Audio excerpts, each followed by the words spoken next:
Mheshimiwa Uhuru Kenyatta rafiki yangu na mimi tuliketi chini na tukasema lazima tubadilishe msingi wa siasa ya Kenya.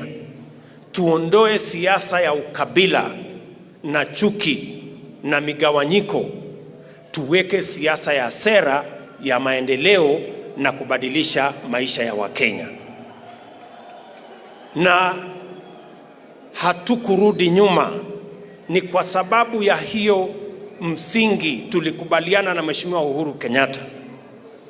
Na wakati mimi niliamua ya kwamba nitamuunga mkono Mheshimiwa Uhuru Kenyatta awe rais wa 4 wa Jamhuri ya Kenya, watu wengi wakiwemo wale walikuwa mazishi jana waliniambia ya kwamba hakuna vile wewe unaweza kuunga mkono Uhuru Kenyatta kwa sababu yeye alikuwa eti ni Mkikuyu kama Mwai Kibaki ambaye alikuwa ofisini.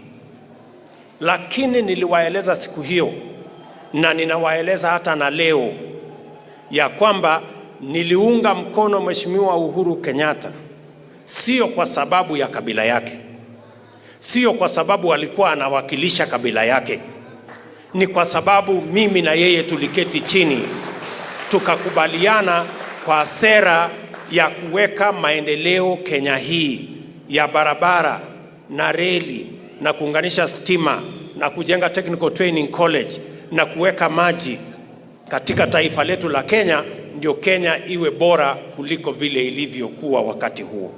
Hiyo ndio sababu niliunga mkono Mheshimiwa Uhuru Kenyatta. Na nilimuunga mkono nikijua ya kwamba Mwai Kibaki alikuwa ofisini na ilikuwa ni makusudi ndio tuweze kuondoa siasa ya ujinga ya kuweka watu katika mirengo ya kabila. Mimi nataka niwaulize, hatuwezi, na nataka nirudie, hatuwezi kurudi katika siasa ya ukabila. Mimi naomba rais, jana vile vitu uliongea rais kabisa ya ukweli, hata kama mimi ni mtu wa nyuma huko, nimekuhurumia. Na I have looked at you, President Uhuru Kenyatta, and I don't know, the one we used to work together and this one, nikashindwa, is it the right person ama somebody cloned the right president na akaenda wapi? Kwa sababu katiba article 131 inasema wazi, rais is a symbol of national unity. Article 131 subsection 1E inasema symbol of national unity, na inaenda hapo nje inasema kwa subsection 2 the president will promote the unity of the nation. Sasa jana ukisikia rais ameshaanza kusema yeye anapanga watu wa Nyeri mmetosheka na urais ya Kibaki, watu wa Kiambu mmetosheka ya Jomo na Uhuru, basi kaeni sasa watu wote wa Mount Kenya mkae sasa. Mimi bishop, mimi nimeoa Nyeri, mimi natoka mahali naitwa Marakwet, hata sijuani na Moi, nilisoma tu Moi kwa vitabu kama kila mtu. Sasa hii watoto yangu wengine mama yao anatoka Mount Kenya, baba yao anatoka kwa Rift Valley, sasa watafanya nini bishop? Mniambie tu kweli. Yeah? Mimi nataka kuomba rais kwa heshima. I rarely ask the president to reverse something. But because the president in the Constitution Article 132 is required to give the State of the Nation address. In the next State of the Nation address, I want to request President Uhuru Kenyatta to correct the things he did yesterday in Kakamega and restate the true position of the country as a nation where we will organize ourselves, not based on tribes, not based on religion, not based on sectarianism, but based as a one united country. Mimi ningemuuliza rais wa jamhuri, yeye tungetaka legacy yake baadaye, na tungemuuliza yeye kwa sababu tamu yake iko karibu kutamatika, yeye awache wenye wanahitaji kwenye kinyang'anyironi wajituke kwenye kiwanja wote bila kuwaingilia, ili mwenye wananchi wa Kenya watawekelea mkono, yeye atampa pia vyeo za uongozi bila yeye kujiingiza kwa siasa. kwa sababu akiingilia siasa hizi tutafika mahali na zote zikiwa mbaya tutakuja kumlaumu baadaye. Kwa hivyo tungemuomba yeye aweze kusikilia kama Moi Kibaki, awache kiwanja ikiwa wazi, asije akatuambia wale kama wale, na tusije tukasikia lugha ya kutuambia sasa, kwa sababu kuna mtu fulani na barabara inaonekana kama inaendelea ikididimia, ni sasa tumeleta lugha mpya. Propaganda hizo zote tungeomba zikome, na propaganda kama hizo si za kuletwa kutoka juu, hizo ni propaganda za watu wa chini. The Hustler Nation is saying this country belongs to all of us and we must all sit at the table where we are going to have a honest national conversation. And let me say this for the record. It is not a must, it is not a condition that William Ruto or anybody must be president, but it is a must that we must all sit on the table. It is not negotiable. It is not negotiable that we can continue to have an exclusive conversation about few people and about some tribes and about some leaders. We are going to have a honest national conversation. And that is what the Hustler Nation is about. It is not a threat to anybody. It is not incitement of any nature. We are just going to have a honest conversation, all of us on a table, so that we can agree on how to move Kenya forward. If anybody is uncomfortable with that conversation, if that conversation is difficult for whatever reason, unfortunately, we must have it. It is not something that we can avoid. So let us all be ready to have that conversation. Tunaelewana jameni? I want to tell that team, their only destiny is defeat. That is what awaits you. And all that talk you saw yesterday, si kitu ingine, ni sababu ya hii narrative yetu hii ya hasra, ya watu kama Mejadong ambao walikuwa makanga, ya mtu kama mimi ambao the only thing babangu aliniachia ni saduku ya posta 237 Gatundu na membership number ya Coffee Factory number 402. That is a narrative that they don't want in this country, but unfortunately, hiyo ndio discussion na hiyo debate ambayo tutapeleka mbele. When I supported Uhuru Kenyatta, it was not because of his tribe. It was not because he represented any tribe. It was because we agreed on an agenda and on a program that would transform this nation. And I supported Uhuru Kenyatta when President Kibaki was in office.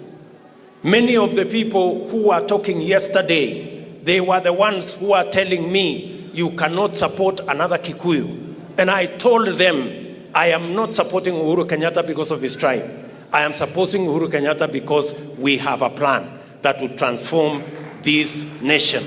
They were telling me that you cannot support Uhuru Kenyatta because he is not only a Kikuyu, but he is also the son of a former president. But that is not what we are looking for. We are looking for how to change this nation. And therefore I want to tell them, my friends, you better be prepared for the new conversation we are going to have in Kenya.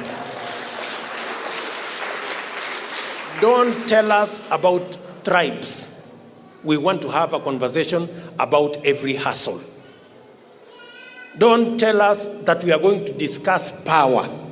Yes, as we discuss power to be shared by the big boys and by the leaders, we must also have a conversation about empowerment and opportunity for ordinary people to chase their dreams as well. And you cannot tell us we are going to have a conversation about positions only. Prime Minister, I don't know, President and the rest. We must have a conversation, a serious conversation about millions of people who do not have jobs. And when are they going to have jobs? Every family has 2 to 3 young guys who have finished school, but they have no jobs. It is their time for us to have a conversation about them also. And therefore, when we say, for the first time in Kenya, we are going to have a conversation that will involve everybody, an inclusive conversation. Na tukiangalia Deputy President, you are now 54 years old. Sasa hawa vijana wengine wa miaka 50, 40, 30, 20 wajipange na wewe tusongesha hii Kenya mbele. Na tukue watu ambao ni waaminifu, kwa sababu tulisema ya Uhuru 10 na ya Ruto, ya Uhuru 10 na ya Ruto 10. Sisi mahasela akatuita takataka. Na ningetaka niambie the former prime minister, hawa wananchi na sisi wenyewe, we cannot be useful wakati tunalipa kodi, when paying taxes. We cannot be useful when we are voting for you and the other mabwenyenyes. Then we become takataka and unuseful when we request for a space on the table that makes decisions in this country. Nataka kumwambia heshimu wa Kenya wote, vile mama boga wanauliza, vile watu wa bodaboda wanauliza, vile mahoka kama mimi, nilikuwa hoka pale Thika, tunauliza maneno ya hoka ikikuwa discussed, maneno ya bodaboda ikikuwa discussed, maneno ya warala hoi na wenye wamelala jaa ikikuwa discussed, tukue na mwenye amelala jaa hapo, kwa sababu ndiye anaelewa maneno ya wenye wamelala jaa. Na pia Mheshimiwa Deputy Rais, mimi pale Kiharu naweka tiles kwa mashule ya primary schools, and every time I visit my local primary schools, nauliza hao wanafunzi what they would want to be in future. And Bishop, many times I get responses. Others tell me they want to be MPs, others they want to be CSs, others they want to be deputy presidents, others they want to be president. Ama jukumu yangu na vile na mwito wangu nauliza siku ya leo, the dreams of those hustlers that I represent, and the dreams of the hustlers and the children of hustlers that I represent, those dreams cannot be achieved because ati mtu moja ya kabila yao amefika kwenye wanataka kufika. Their dreams are separate from any other individual in their tribes. Na ni vizuri yule mtoto mdogo ambaye ni Mkalenjin ama Mkikuyu agetaka kuwa rais in future, they must never be disenfranchised because one of them has been president. Any young Luo in Nyando must never be disfranchised, never to become a prime minister because one of them was prime minister. Yale mambo ambayo tuliona jana Western, tunaona watu wanakasirika. Watu wanakasirika kwa sababu conversation yetu ya siasa na uongozi wa Kenya, wewe umesema lazima conversation yetu hitoke kwa mambo ya ukabila, hikuje kwa mambo ya watu wadogo, mahasla. Na ndio unasikia wamekasirika kwa sababu wanajua wao wamekuwa wakitumia siasa ya ukabila kugawanya wa Kenya na kutumia siasa ya ukabila kujipatia uongozi. Na sisi tunasema sasa, sisi tunataka siasa ya kusonga mbele ni siasa ya kuangalia ule mama mboga hatapata nini katika serikali, ule mwana bodaboda hatafanikiwa aje katika serikali, mambo ya mkulima, mambo ya serikali itawekwa mipango gani ya kumsaidia mkulima, walimu. Ndio maana unasikia wanakasirika, wanasema hati sasa mkiongea mambo ya hasla, hata sisi tunaweza amua kusema wale kabila ambao wamekuwa katika uongozi sasa wasikue kwa uongozi. Simlisikia jana wakisema hivyo? Na hiyo lugha nilikuwa nasikia katika kutoka kwa watu wa upinzani. Nataka tuombee rais wetu Bishop. Ndio sasa, kwa sababu unajua ile mambo ya 41 tribes against one ilikuwa inatoka katika watu ya upinzani. Naona sasa hao watu ya upinzani wamekaa sana karibu na rais wetu, mpaka tunasikia jana rais anasema 40 tribes against 2. Fimbo ikuje inyoroshe uchumi wa Kenya, sababu uchumi wa Kenya umeisha. We are the lowest we can ever be.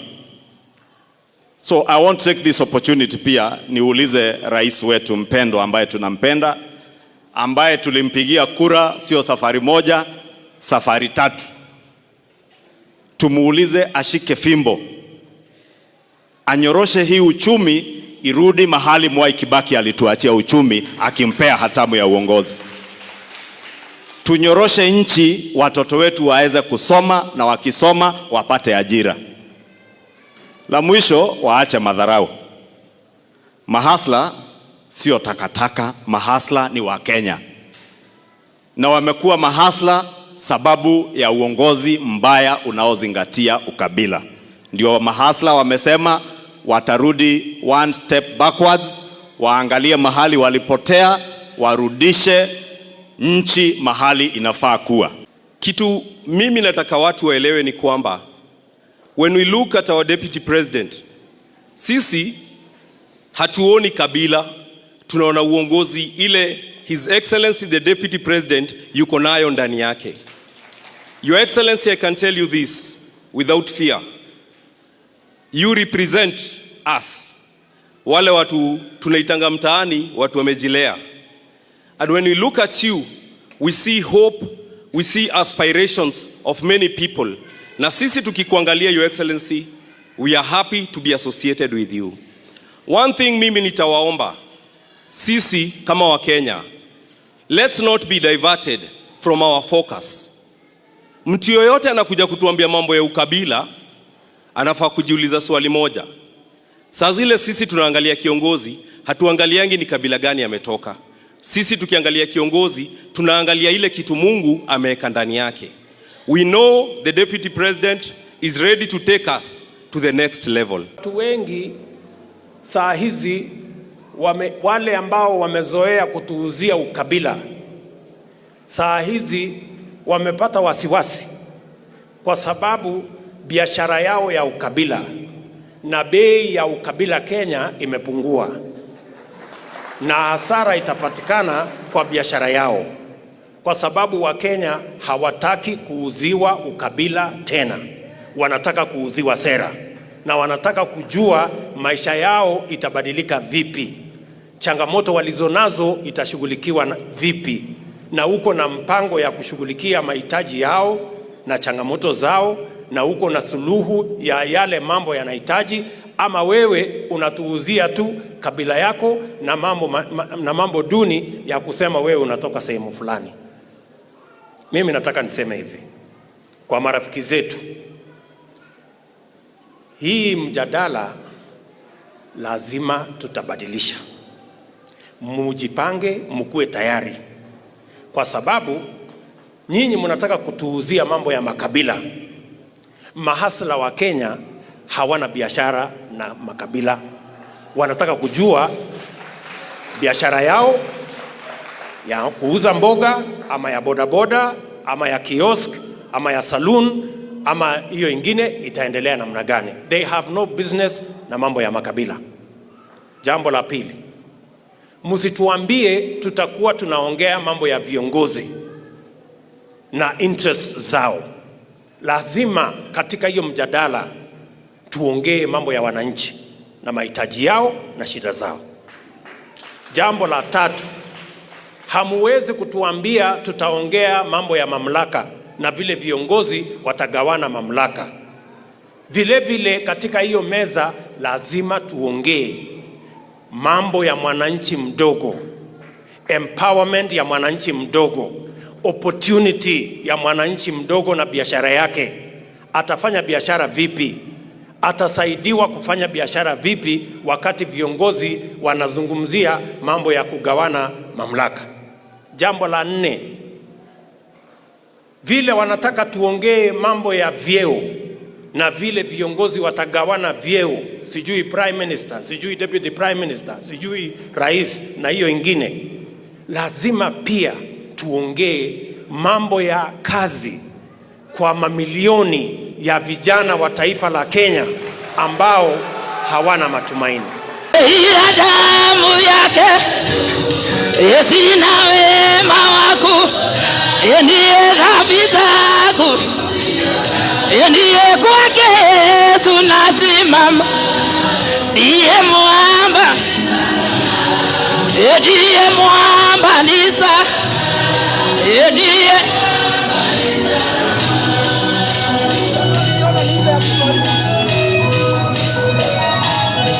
weka makofi wapindulu wewe, makofi, makofi. Waheshimiwa, tuende, tuende, tuende, tuende, tuende, tuende. Kwake tunasema ndiye mwamba. Tuende, tuende. Inua juu, inua juu. Jehova etolonya jite Inua juu. Inua juu. Etuleta maguta. Inua, inua. Inua. Inua. Inua. Wapi makofi, wapi makofi. Wapi makofi. Wapi makofi. Watu wengi sana wameudhika kwa sababu we don't vote for community, we vote a person. Na hiyo maneno mimi nilikuwa najiuliza wakati Kibaki aliondoka. Sasa mimi niko pande ile ingine kidogo. Wakati Kibaki aliondoka hakuwa anakumbuka it is the same community inaongoza. Si angesema wakati huo kwa sababu hii community ya Kibaki ndio imeongoza, tuachie community nyingine. Ikifika ni mtoto wa maskini inasemekana ni community. Hiyo tukiwa wachungaji wote tumekataa. We vote a person. We don't vote for community. Sisi tukiwa kama taifa tulikataa kwamba we shall never return to that particular path where we begin to discriminate each other based on tribe, religion or where somebody comes from. Sisi tumezungumza na tumezungumza kuhusu the hustler nation, and there is something that I'd wish to put on record so that people can understand and distinguish. Mimi naona watu wengi wanataka kujumulisha na kutuambia sisi tunataka kuzungumza hii maneno ya ukabila because you are also speaking about the hustler nation. I want to make it clear to them that please understand us. Sisi hatuzungumzi hiyo lugha yenu ya exclusion. Tribal conversations are about excluding other people. It is about telling others that wewe huwezi kukuja hapa because you come from this place or the other. But the hustler conversation is about inclusion. It is about having everybody on the table so that as you discuss, as you make plans for the future, unaongeza Wakenya wote wakae pamoja na nyinyi hapo. Tunasema mara nyingi sisi wote hulipa ushuru kama Wakenya. But when it comes to making plans for the government, wale wadosi wa pale juu wanapanga mambo yao na wanasahau mambo ya maskini, wanasahau mambo ya mahasla. Tunasema as you are building the expressway and the super highway, tutengenezeni nafasi yetu pia so that sisi tuweze kupita na pikipiki zetu na mikokoteni yetu, sababu hiyo ndio maisha sisi ambaye tumejipata. Msitudharau na kutuambia ile lugha ambaye tulisikia ikitumika jana, ambaye watu wanasema ati hustlers na maneno yao hiyo ni takataka. That is very wrong.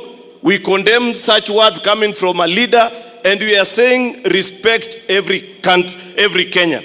Mimi ningemuuliza rais wa jamhuri, yeye tungetaka legacy yake baadaye, na tungemuuliza yeye kwa sababu tamu yake iko karibu kutamatika, yeye awache wenye wanahitaji kwenye kinyang'anyironi wajituke kwenye kiwanja wote bila kuwaingilia, ili mwenye wananchi wa Kenya watawekelea mkono, yeye atampa pia vyeo za uongozi bila yeye kujiingiza kwa siasa. Kwa sababu akiingilia siasa hizi tutafika mahali na zote zikiwa mbaya tutakuja kumlaumu baadaye. Kwa hivyo tungemuomba yeye aweze kushikilia kama Moi Kibaki, awache kiwanja ikiwa wazi, asije akatuambia wale kama wale, na tusije tukasikia lugha ya kutuambia sasa kwa sababu kuna mtu fulani na barabara inaonekana kama inaendelea ikididimia, ni sasa tumeleta lugha mpya. Propaganda hizo zote tungeomba zikome, na propaganda kama hizo si za kuletwa kutoka juu, hizo ni propaganda za watu wa chini. Na hapa tuko na Kimani Ichung'wah. Kayalo Kayole ya mahasla mahasla vijana Nairobi. Mheshimiwa Naibu wa Rais, nimeongea na huyu kijana chairman na hawa vijana, ananiambia wao hawana kazi na wanasema kazi yao ni ya mahasol, uwajenge kihasol. Kayole, nyinyi ni watu wa wheelbarrow ama watu wa BBI? Hebu nione watu wa wheelbarrow Kayole. Na watu wa BBI hebu niwaone. Munataka wheelbarrow ama munataka BBI? Nyinyi ni watu wa wheelbarrow. Ndio maana tunawaambia wale ambao wanakasirika, tukisema mahasla wanataka wheelbarrow, wanataka ajira, wanataka kazi, hawataki mambo ya viongozi na vyeo. Waache kutukasirikia na kutuletea mambo ya ukabila. Tuamue. Haya, tukisema kazi ni kazi, mnasema wheelbarrow. Kazi ni kazi. Kazi ni kazi. Nairobi, kazi ni kazi.